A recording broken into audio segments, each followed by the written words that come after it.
Olá, querido e amado irmão, querida e amada irmã, seja bem-vindo e que a graça de Deus esteja sempre com todos vocês, com toda a sua família. Hoje, sexta-feira, nona semana do Tempo Comum, nós queremos meditar o Evangelho de São Marcos, do capítulo 12, versículos 35 ao 37. Embora esses versículos sejam bem curtos, né, do 35 ao 37, ele tem um peso muito grande de significado que nós poderemos alongar bastante, mas como o nosso tempo é bem breve, que nós possamos ver alguns aspectos importantes deste evangelho, que a discussão é sobre o Messias, sobre a tradição davídica, né? Quando nós olhamos para Jesus, nós sabemos hoje, né, depois de muita discussão, depois de tantos estudos, né, concílios e tudo mais, nós estipulamos e sabemos que Jesus é verdadeiro Deus e verdadeiro homem. E quando nós olhamos para o Jesus encarnado, Cristo encarnado, ele se encarna onde? Ele se encarna na humanidade, ele se encarna na história, ele se encarna na realidade humana, menos o pecado. E quando nós olhamos para a genealogia de Jesus, nós vemos essa tradição, né, familiar, tradição davídica, presente na história de Jesus, por meio de José, por meio de Maria. Então, Jesus, ele sim vem de uma tradição davídica, por isso ele é chamado Messias, né? Aquele que estava para vir para salvar o seu povo. Qual que é a problemática de tudo isso, né? Se nós pensarmos em um Jesus simplesmente que veio de uma tradição, né, de Davi, ou seja, que Jesus fosse filho de Davi, né, porque assim era dito quando vinha de uma linhagem, né, Jesus vinha da linhagem de Davi. E quando nós falamos dessa linhagem, o filho sempre é submisso ao pai. Então, se Jesus é filho de Davi numa questão de linhagem, né, Jesus é posterior a Davi. E é essa questão que tem que ser desmistificado, tem que ser corrigido nesse percurso da história da salvação. Porque, de fato, pela linhagem de Jesus, ele é filho de Davi, num sentido de tradição.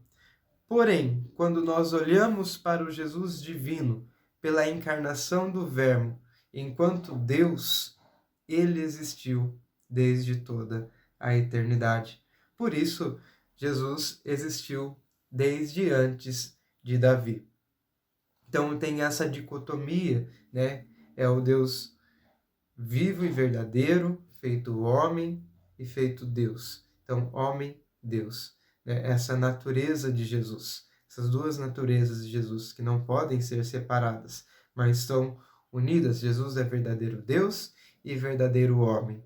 Por isso, quando nós olhamos uma tradição, nós não olhamos simplesmente para uma questão genealógica, uma questão simplesmente política. Jesus veio trazer não a libertação política de um reino, de uma tradição, mas sim a tradição veio trazer a redenção, veio trazer a salvação de toda a humanidade.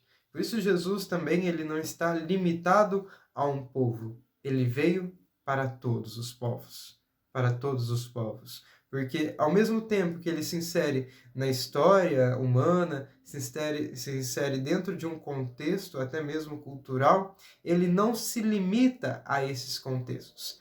Ele não se limita a essa história, porque ele é verdadeiro Deus. Ele é também verdadeiramente Deus. Então ele existiu desde antes da eternidade, né? Então Jesus existe muito antes de Davi. Ele existe antes de todas as coisas. Ele estava com o Pai, né?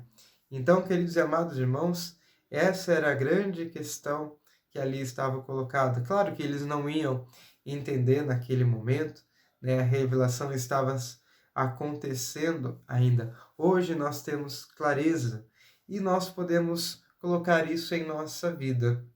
Jesus não se limita Às vezes nós passamos por algum fato dentro da nossa história, dentro do nosso contexto de vida, e parece que tudo aquilo que nós estamos passando é a total realidade. Está tudo limitado àquela questão, àquela situação. Lembremos que Deus em nossa vida, Ele é muito maior. Ele se faz história conosco, mas Ele é muito maior do que a história, muito maior do que os contextos. Ele é Deus. Ele é muito maior que as nossas situações. Por isso Ele pode o tudo na nossa vida. Que nós possamos acreditar nessa onipotência de Deus, nesse senhorio de Jesus, que se dá porque Ele é Deus, verdadeiramente homem e verdadeiramente Deus. Por isso, Ele é o Deus do impossível da nossa vida. Ele não se limita à nossa realidade, mas está além. E quer que um dia nós estejamos com Ele na ressurreição, participando dessa graça divina, que Ele vem para nos salvar, que Ele vem para nos levar com Ele para a plenitude dos céus. Que nós possamos, queridos e amados irmãos, nessa sexta-feira, nos preparar para a grande solenidade de Pentecostes, clamando a presença do Espírito Santo em nosso meio, para que nós possamos entender os desígnios de Deus, tudo aquilo que Ele tem nos colocado em nossa vida, e assim nós possamos participar da sua glória. Que o Senhor esteja sempre com cada um de vocês e que Maria Santíssima interceda por todos vocês, por toda a sua família. Louvado seja nosso Senhor Jesus Cristo, para sempre seja louvado. Em nome do Pai, do Filho, do Espírito Santo. Amém.